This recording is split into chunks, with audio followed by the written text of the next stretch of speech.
안녕하세요. 나쁜 골프의 강찬욱입니다. 여러분들 파3 좋아하십니까? 이제 뭐 쇼트홀이라고도 얘기를 하는데 쇼트홀이라는 것은 사실은 잘못된 표현이죠. 18홀 중에 파3홀이 파3가 4홀입니다. 파5도 4홀이고요. 그래서인지 이제 파4가 좀 일반적인 그런 홀들의 느낌이라면 아무래도 이제 홀 수가 많다 보니까요. 파3나 파5는 좀 스페셜한 그런 느낌입니다. 오케이, 파3, 뭐 아니면, 이번 홀은 파3인가요? 라는 뭐, 이렇게 말하는 동반자들을 보면 뭔가 기대에 찬 그런 설레는 듯한 그런 느낌이 있죠. 고수일수록, 이제 선수일수록 그 파3는 지키려고 하고, 이제 하수일수록 초짜, 뭐, 백돌이일수록 이제 파3에서 2를 내려고 한다라고 이제 이야기를 하는데요. 일단 파3는 좀 홀이 좀 멋있습니다. 기본적으로 이제 적어도 그 4홀 중에 1개 정도는 물이 있고요. 그 다음에 뭐 바위, 그 다음에 뭐 다리 등으로 이렇게 조경이 좀 잘 돼 있고, 그래서 우리가 이제 흔히 달력 사진이라고 그러는 그 사진, 그 막 달력에나 있을 법한 그런 그 시그니처 홀의 사진 중에는 상당히 그 상당 부분 그 파3 홀이 있습니다. 이제 그렇게 예쁘니까, 그렇게 멋지니까 이제 우리 골퍼들의 마음을 흔들어 놓죠. 우리나라에도 이제 파3 홀들 중에 아주 장관인, 그리고 어려운, 뭐 재미있는 그런 파3 홀들이 꽤 있습니다. 그 라비에벨 올드 코스의 4번 홀, 그 그늘집 앞에 있는, 그 다음에 스카이 72의 그 오션 코스의 12번 홀, 뭐 힐드로사이의 그 16번 홀 같은 파3는 어렵기도 어렵고요. 그 다음에 정말 경관이 장관입니다. 그 스카이 72 오션 12번 홀 그 파3에서 제가 드라이버로 티샷을 한 적도 있습니다. 그 맞바람이 아주 심하게 불어가지고요. 그랬더니 이제 최경주 선수도 그 홀에서 드라이버를 쳤었다라고 이제 캐디가 저를 위로해 주더군요. 이제 파3는 그만큼 예쁜 만큼 그 멋진 만큼 뭐 온갖 갖가지 유혹이 도사리고 있습니다. 이제 좌우 위험 지역은 뭐 물론이고요. 파3에서 오비가 난다고 그러면 벌써 그게 몇 타입니까? 물론이고 이제 레이크가 있는 경우도 있고요. 그 다음에 벙커가 이렇게 주변을 감싸는 그런 홀도 꽤 있습니다. 그리고 이제 거리로 내가 아이언으로 칠 수 없는 그런 거리로 이제 또 핸디캡을 그 어려움을 주기도 난이도를 주기도 하죠.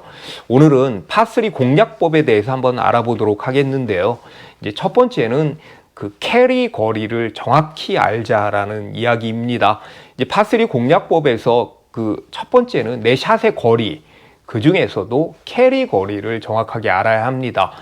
이제 스크린이나 실제 우리가 라운드에서 볼이 멈췄을 때까지의 거리, 그러니까 런까지 포함한 거리는 이제 그린의 컨디션이나 아니면 뭐 탄도 같은 거에 따라서 오르막인지 내리막인지에 따라서 좀 달라지니까 이제 연습장에서 연습을 할 때도 이제 볼이 떨어지는 곳까지, 그러니까 멈추는 곳까지의 거리가 아니라 떨어지는 곳까지의 거리를 정확하게 알 필요가 있습니다. 그래야 내가 볼을 어디쯤 떨어뜨리지에 대한 그런 이제 전략이 생기는 거니까요. 그런데 의외로 본인의 그 캐리 거리를 정확하게 잘 모르는 분들이 꽤 있습니다. 이제 앞에 턱 맞고 이제 30m 굴러서 150m 갔으면 그게 그 비거리가 150m는 아니니까, 특히 파3를 공략할 때는 내 아이언, 특히 아이언의 그 캐리 거리가 어느 정도가 되는지를 정확하게 알 필요가 있고요. 두 번째는 핀을 공략할 때 핀까지의 거리만이 거리는 아니다 돼요. 레이저 측정기로 이제 거리를 잴 때, 혹은 이제 캐디에게 그 물어볼 때, 그 파3는 그 벙커나 페널티 에어리아가 늘 도사리고 있기 때문에 몇 메타를 치면 이를 넘어갈 수 있는지 넘겨야 하는지가 중요합니다. 따라서 이제 찍을 때도요, 그 연못을 넘기는 거리가 몇인지, 그 다음에 벙커를 넘기는 거리가 몇인지를 이제 알아야 내가 어느 정도를 칠지를 결정할 수 있는 거죠. 만약에 이제 페널티 에어리아나 벙커와 핀까지의 그 사이의 그 거리가 이제 타이트하다, 얼마 안 된다면 그 보다 좀 넉넉한 클럽을 잡아야 되겠죠. 이제 세 번째는 위험한 지역과 안전한 지역을 확실하게 나누자입니다. 이제 핀이 어려운 곳에 꽂혀 있기도 하고 이제 쉬운 곳에 꽂혀 있기도 하는데요. 벙커 바로 뒤에 있거나 아니면 페널티 에리아의 바로 너머에 그 앞핀인 경우가 있잖아요. 이럴 때는 이제 샷을 하기 전에 그린을 보면서 어디까지가 확실하게 안전한 지역이고 어디까지는 좀 위험한 지역이다라는 것을 좀 구분해서 볼 필요가 있습니다.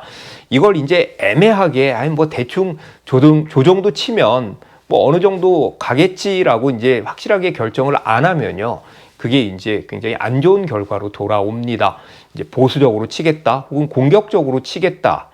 특히 이제 벙커샷 같은 게 잘 안 되는 분들은 확실하게 이제 벙커 반대쪽으로 치는 것이 좋고요. 물론 이제 벙커가 좌우로 있으면 가운데로 쳐야 되겠지만 이제 피할 때는 확실하게 피하는 것이 좋습니다. 그리고 온그린에 실패하더라도 이제 어프로치가 어디가 더 용이할까를 보고 그쪽으로 이제 위험을 피하는 것도 이제 방법이겠죠. 네 번째는 난이도에 맞추자입니다.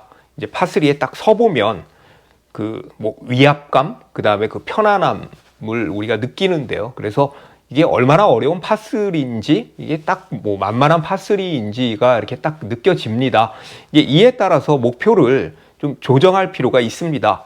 누가 봐도 어려운 파3인데 막 무리하게 핀에 붙이려다가 보기하고 뭐 더블하고 뭐 트리플 합니다.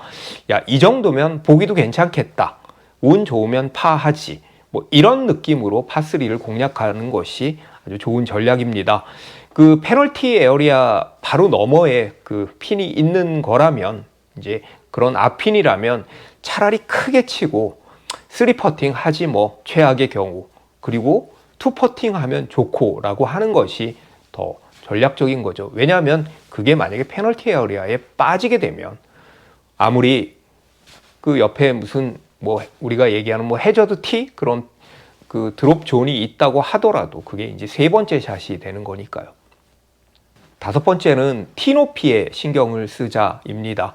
이제 긴 파3가 있고 이제 엄청 짧은 파3가 있죠. 무슨 마치 뭐 파3장 같은 그런 파3 연습장 같은 그런 파3 짧은 파3도 있습니다. 이제 티 높이는 사람마다 좀 다른데요.